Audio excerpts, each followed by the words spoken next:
Oke, langsung saja.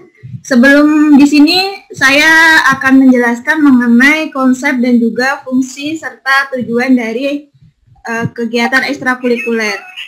Sebelum masuk ke konsep dan juga fungsi tujuan, saya akan memperkenalkan seorang tokoh pendidikan atau juga tokoh psikolog terkenal yang mencetuskan tentang teori kecerdasan majemuk atau multiple intelligence, yaitu Howard Gardner.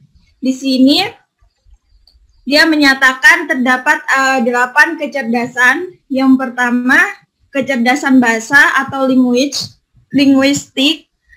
Nah, ini merupakan kemampuan untuk berpikir dalam kata-kata, menggunakan bahasa atau mengungkapkan dan mengapresiasi makna yang kompleks. Biasanya ini kecerdasan bahasa atau linguistik ini dimiliki oleh seorang penulis, penyair, jurnalis, ataupun pembicara, dan lain-lainnya. Kedua, kecerdasan logika matematika. Nah, ini adalah kemampuan untuk menghitung, mengukur, mempertimbangkan dalil atau rumus, hipotesis, dan menyelesaikan operasi matematik yang kompleks. Biasanya dimiliki oleh ilmuwan, ahli matematika, ahli mesin, dan programmer komputer. Untuk kecerdasan yang ketiga yaitu kecerdasan intrapersonal. Dia merujuk pada kemampuan untuk membangun anggapan yang tepat pada seseorang dan menggunakan sejenis pengetahuan dalam merencanakan dan mengarahkan hidup seseorang. Biasanya dimiliki oleh psikolog ataupun filsuf. Untuk kecerdasan yang keempat yaitu interpersonal. Ini semacam kemampuan untuk memahami orang dan membina hubungan yang efektif dengan orang lain. Biasanya dimiliki oleh seorang guru, lalu para pekerja sosial, aktor, ataupun politisi. Yang kelima, kecerdasan musik atau musikal, yang orang-orangnya biasanya memiliki kepekaan terhadap titik nada, melodi, irama, dan juga nada. Biasanya dimiliki oleh komposer, dirjen, musisi, atau juga pengarang musik. Untuk kecerdasan yang keenam yaitu kecerdasan visual dan kecerdasan spasial. Itu merupakan kemampuan mengindra dunia secara akurat dan menciptakan kembali atau mengubah aspek-aspek dunia. Kecerdasan ini seperti tampak pada keahlian dari seorang pelaut, pilot, pemahat, pelukis, ataupun arsitek. Untuk kecerdasan yang kedua yang disampaikan oleh Howard Gardner itu kecerdasan kinestetik, yaitu kemampuan untuk menggunakan tubuh dengan terampil dan memegang objek dengan cakap. Biasanya ditunjukkan oleh para atlet, penari, ahli bedah, ataupun pengrajin. Yang terakhir yaitu kecerdasan alam atau kecerdasan naturalis, yaitu kemampuan untuk mengenali atau mengklasifikasi aneka spesies, baik itu tumbuhan atau flora, dan juga hewan fauna dalam lingkungan, yang biasanya ditunjukkan oleh orang-orang biologi, pecinta alam, ataupun penjelajah alam. Jadi, adanya ekstrakurikuler ini memfasilitasi ragam kecerdasan seseorang. Jadi, setiap siswa atau setiap peserta didik itu memiliki perbedaan dalam kecerdasannya masing-masing. Dari adanya ekstrakurikuler bisa memfasilitasi mereka supaya sekolah itu tidak semata memperhatikan siswa yang hanya jago matematika ataupun bahasa Inggris. Selanjutnya. Ya, maaf sebentar Devi, saya tahan. Howard Gardner sudah merevisi 8 kecerdasan itu. Ada satu lagi namanya kecerdasan eksistensialis. Jadi ada kecerdasan yang ke-9. Kecerdasan yang ke-9 itu adalah kecerdasan eksistensialis. kecerdasan yang dimiliki oleh tokoh-tokoh spiritual. Jadi tokoh-tokoh spiritual boleh kita sebut sebagai contoh langsung nabi, itu memiliki katanya kecerdasan eksistensialis. Ya, termasuk juga filsuf tadi masuk ke intrapersonal ya. Itu juga masuk ke bagian ini sebenarnya, ke bagian eksistensialis, kecerdasan eksistensialis.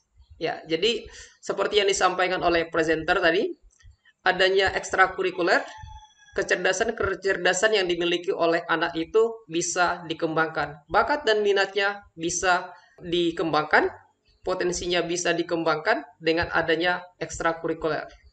Jadi kecerdasan mereka bisa dikembangkan lebih optimal dengan adanya ekstrakurikuler ini.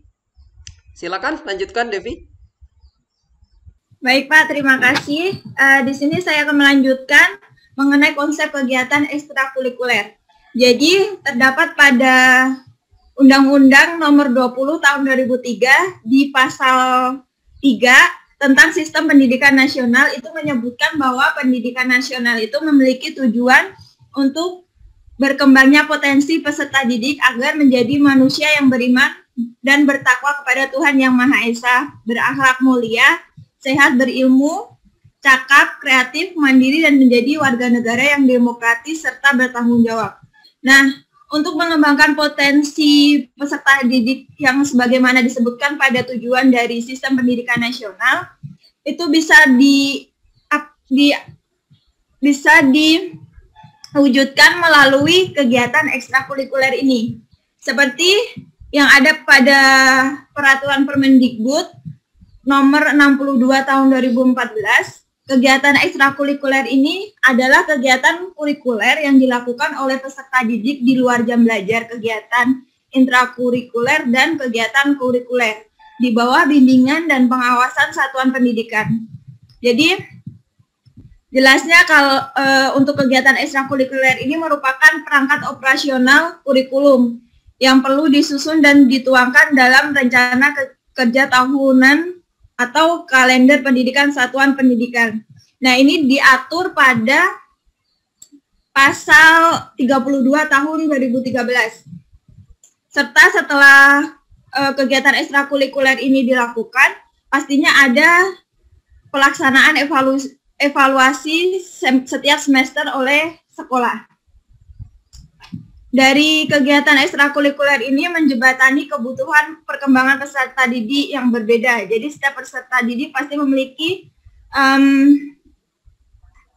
minat atau bakat masing-masing. Dengan adanya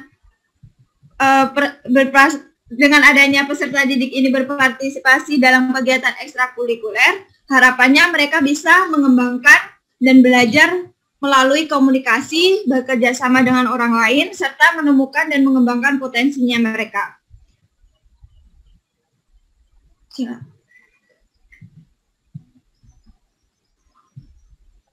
Selanjutnya, fungsi dan tujuan dari kegiatan ekstrakurikuler.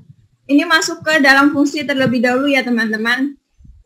Diatur dalam peraturan undang-undang yang dikeluarkan oleh Permendikbud Nomor 62 Tahun 2014 Pasal 2 mengatakan bahwa kegiatan ekstrakurikuler itu diselenggarakan dengan tujuan untuk mengembangkan potensi, bakat, minat, kemampuan, kepribadian, kerjasama, dan kemandirian peserta didik secara optimal dalam rangka mendukung pencapaian tujuan pendidikan nasional. Jadi, dari tujuan tadi terdapat fungsi, ada 4 fungsi di situ. Jadi di kegiatan ekstrakurikuler itu pada satuan pendidikan memiliki fungsi pengembangan yang pertama, yang kedua fungsi sosial, ketiga fungsi rekreatif, dan yang terakhir adalah fungsi persiapan. Untuk yang fungsi pengembangan adalah sebuah kegiatan ekstrakurikuler ini berfungsi untuk mendukung perkembangan personal peserta didik melalui perluasan minat, pengembangan potensi, dan pemberian kesempatan untuk pembentukan karakter dan pelatihan kepemimpinan. Fungsi yang kedua yaitu fungsi sosial. di mana ekstrakurikuler ini berfungsi untuk mengembangkan kemampuan dan rasa tanggung jawab sosial peserta didik. Nah, untuk kompetensi sosial ini dikembangkan dengan memberikan kesempatan kepada peserta didik untuk memperluas pengalaman sosial, praktek keterampilan sosial, dan internalisasi nilai moral dan nilai sosial. Fungsi yang ketiga, fungsi rekreatif. Di sini kegiatan ekstrakurikuler berfungsi biasanya dilakukan dalam suasana rileks, menggembirakan, dan menyenangkan sehingga menunjang proses perkembangan peserta didik. Juga dapat dijadikan sebagai kehidupan sekolah agar lebih menantang dan lebih menarik untuk peserta didik. Yang terakhir adalah fungsi persiapan karir. Dalam kegiatan ekstrakurikuler, fungsi persiapan karir itu yaitu mengembangkan kesiapan karir peserta didik melalui pengembangan kapasitas. Selanjutnya, materi yang akan disampaikan oleh Riki Bapak, ini saya akan menjelaskan materi mengenai lingkup kegiatan. Lingkup kegiatan ekstrakurikuler ini terbagi menjadi dua, yaitu yang pertama individual, yakni kegiatan ekstrakurikuler yang diikuti oleh peserta didik secara perorangan. Yang kedua, berkelompok, yakni kegiatan ekstrakurikuler yang diikuti oleh peserta didik, yang terbagi menjadi tiga. Yang pertama, berkelompok dalam satu kelas klasikal. Yang kedua, berkelompok dalam kelas paralel adalah kelas-kelas berbeda namun pada tingkat sejajar atau sama. Yang ketiga, berkelompok antar kelas.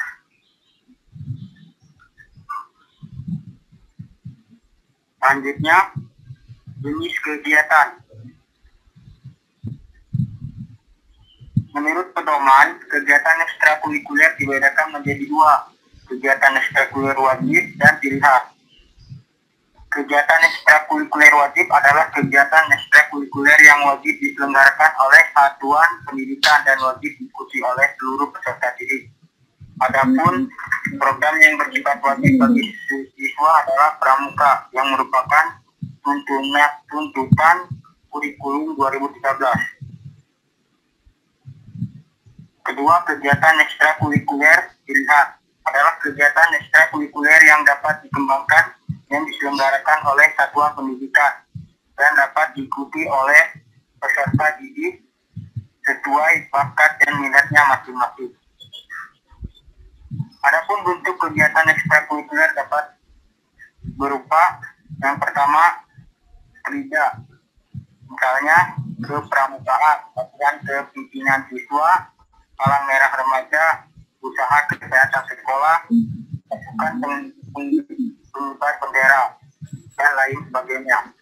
Kedua, karya ilmiah, misalnya kegiatan ilmiah remaja, penelitian, kegiatan penguasaan keilmuan, dan kemampuan akademis seperti kegiatan pembinaan peserta Olimpiade Matematika.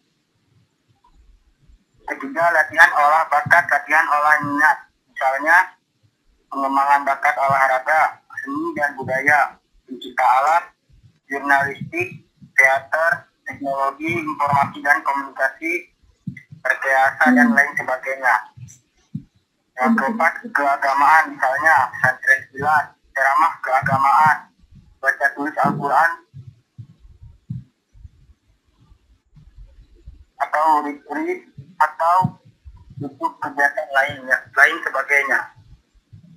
Baik, di sini saya akan menjelaskan mengenai rencana kegiatan ekstrakurikuler. Jadi, perencanaan kegiatan ekstrakurikuler ini merupakan proses penyusunan dan juga pembentukan program kerja dari uraian kegiatan ekstrakurikuler, target dan sasaran dari kegiatan ekstrakurikuler, waktu, dan juga penanggung jawab hingga sumber dana. Semua itu harus direncanakan dengan baik dan juga maksimal agar tujuan dari suatu kegiatan ekstrakurikuler itu dapat tercapai. Ada sistematika ada sistematika program kegiatan ekstrakurikuler. Sekurang-kurangnya itu memuat 1, rasional dan juga tujuan. Yang kedua, deskripsi dari kegiatan ekstrakurikuler. Yang ketiga, ada pengelolaan. Dan yang keempat, ada pendanaan. Untuk yang pertama itu, rasional dan tujuan. Rasional di sini dimaksudkan adalah menjelaskan apa latar belakang dari diselenggarakannya ekstrakurikuler tersebut. Dan juga ada tujuan umum. Tujuan umum di sini yaitu apa target yang ingin dicapai dari satuan pendidikan dalam ekstrakurikuler. Yang kedua ada deskripsi dari kegiatan ekstrakurikuler. Deskripsi kegiatan ekstrakurikuler ini berisi tentang penjabaran kegiatan dari ekstrakurikuler yang akan diselenggarakan di satuan pendidikan secara rinci. Kemudian yang ketiga ada pengelolaan. Prosedur pengelolaan kegiatan ekstrakurikuler di satu satuan pendidikan disusun dengan jelas, mulai dari struktur organisasinya, jadwal atau latihan selama 1 semester dari ekstrakurikuler ini akan dijalankan, tempat dari ekstrakurikuler ini di mana, kemudian perangkat penilaian dan hal-hal lain yang berkaitan dengan ekstrakurikuler. Terus yang keempat ada yang namanya pendanaan. Di setiap kegiatan itu tidak terlepas dari yang namanya pendanaan. Pendanaan adalah sumber dana yang dibutuhkan dalam penyelenggaraan. Ditentukan dengan jelas dalam suatu semester atau 1 tahun pelajaran.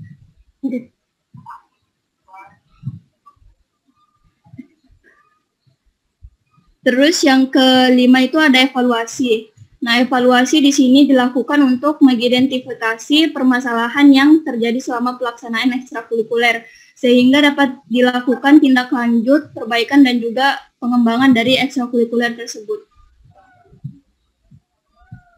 Kemudian yang selanjutnya ada pelaksanaan kegiatan ekstrakurikuler. Kalau tadi itu perencanaan, yang sekarang ini adalah pelaksanaannya. Pelaksanaan program-program kegiatan ekstrakurikuler hendaknya dikendalikan untuk mencapai tujuan yang telah ditetapkan dan kontribusinya terhadap perwujudan visi sekolah. Dari setiap pelaksanaan kegiatan program ekstrakurikuler hendaknya diusahakan suasana yang kondusif dan juga tidak membebani siswa dan tidak merugikan aktivitas kurikuler sekolah. Mungkin itu saja yang dapat saya jelaskan pada materi presentasi kali ini. Jadi selanjutnya yaitu evaluasi program kegiatan ekstrakurikuler.